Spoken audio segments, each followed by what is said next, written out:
श्री बल्लाळेश्वर जन्मोत्सवानिमित्त अष्टविनायक तीर्थक्षेत्र पाली नगरी सजली। भाविकांचा उत्साह शिगेला। देवस्थानकडून विविध कार्यक्रमांची मांदियाळी। सर्वांना वेध लागून राहिलेला विनायक माघ मासोत्सव सुरू झाला आहे। अष्टविनायक श्री बल्लाळ विनायकाचा माघ मासोत्सव साजरा होत आहे। या निमित्ताने देवस्थानकडून विविध धार्मिक कार्यक्रमांचे आयोजन करण्यात आले आहे। दरवर्षी लाखो भाविक या महोत्सवात सहभागी होतात। देवस्थान प्रशासन, तालुका प्रशासनाने योग्य आणि नीटनेटके नियोजन केले आहे। यंदाही माघ मासोत्सवानिमित्त पाली नगरी सजली आहे। उत्सवाची धामधूम तसेच जय्यत तयारी पाहायला मिळत आहे। या दरम्यान देशभरातून लाखो भाविक श्री बल्लाळेश्वराचे दर्शन घेतात। भाविकांचा उत्साह या निमित्ताने शिगेला पोहोचला असल्याचे चित्र पाहायला मिळत आहे। सर्वत्र धार्मिक मंगलमय वातावरण निर्माण झाले असून पालीत मोठी यात्रा देखील भरली आहे। यावेळी कोट्यावधी रुपयांची उलाढाल होत असते।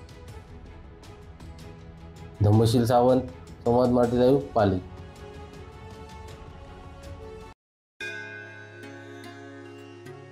श्री गणपती संस्थान महड, तालुका खालापूर, जिल्हा रायगड। श्री वरद विनायकाच्या भक्तांसाठी भक्त निवासाची सोय, स्वच्छता आणि 24 तास गरम पाणी, सीसीटीव्हीची नजर। आगाऊ नोंदणीसाठी संपर्क करा 021 92 26 69 12 72 76 47 38 54।